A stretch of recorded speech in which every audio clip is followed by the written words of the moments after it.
Let us discuss the next question. This is from the year 2014.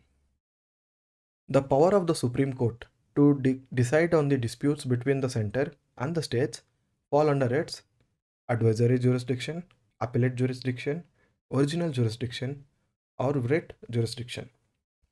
When we say advisory jurisdiction, here the scope that is covered is the Supreme Court has the power to advise the president if the president calls for the advice. So it is covered under Article 143.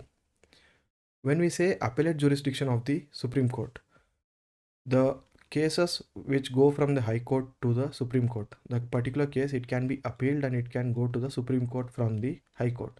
That is the appellate jurisdiction. And original jurisdiction, the Constitution has put certain powers, exclusive powers to the Supreme Court, where directly the parties can go to the Supreme Court at the very first instance of conflict. The Supreme Court has original jurisdiction with respect to the conflict between the center and the states, or two different states, and so on. Writ jurisdiction. When we say writ jurisdiction, the Supreme Court has power to issue writs. The writs like mandamus, certiorari, quo warranto, and all those. Now here the statement is asking about the power of the Supreme Court to decide on the dispute between the center and the state. It falls under the original jurisdiction of the Supreme Court.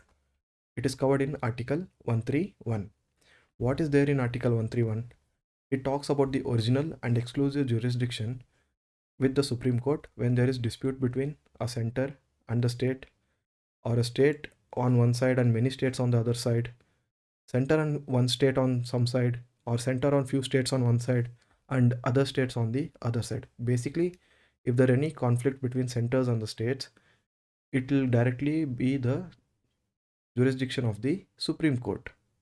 And this dispute must involve a question of law, whether a law or a fact, and which the extent of the legal right depends. Then you can directly go to the Supreme Court under the original jurisdiction of the Supreme Court. So the answer is C. The disputes of the center and state, it falls under the original jurisdiction of the Supreme Court.